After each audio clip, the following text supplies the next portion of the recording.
Welcome back to One Comic Book a Day, where we're covering Action Comics 110, The Mother Goose Crimes. Mother Goose Crimes is a story that exists. Can I move on now? Because honestly, there's not really much to say other than that.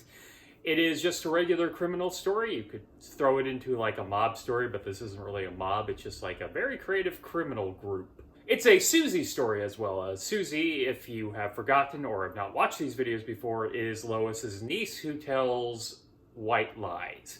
She is a boy who cried wolf character, and even though a lot of what she ends up saying ends up coming true, or she runs into something that sounds crazy but ends up being true, like here, she's generally right. Like, they've been enough Susie stories that you should start to believe her, especially if it sounds dangerous in some way. So Lois is going to take Susie to this exhibit at a store about Mother Goose. It's like a play they're putting on. I guess stores used to do that. I'm not sure. I mean, malls would do that in the middle of like the mall, but not at a specific store. And mall culture is 40 years away at this point. She takes Clark to help her because Susie is a lot for Lois. Even though all she does is really tell tall tales. How is that too much for you, Lois? I guess she's used to running around doing stories and not dealing with children because she doesn't seem to really like children all that much.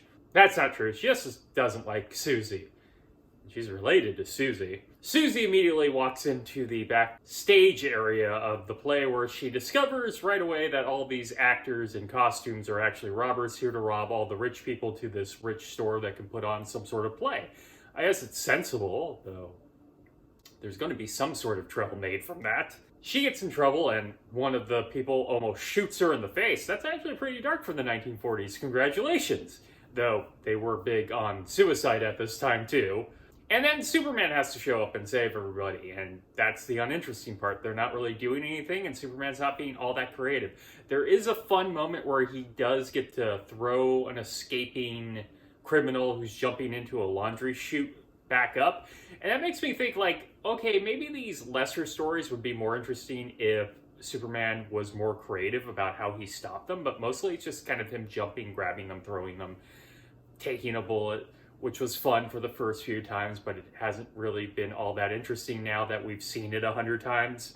But yeah, that's Mother Goose Crimes, an utterly forgettable story that exists, which a lot of these are going to end up being. It's no one's favorite, and honestly, it's so empty that there isn't much to talk about. Okay, that is it from Mother Goose Crimes and Action Comics 110. If you enjoyed this video, please like and subscribe, hit the bell icon to get notifications when new videos up. I do this Monday through Friday, but Fridays is Bat Friday, where I cover Batman stories in either Batman or Detective Comics. And until next time, let's ponder the question, whatever did happen to the man of tomorrow? And when is Susie going to get her due?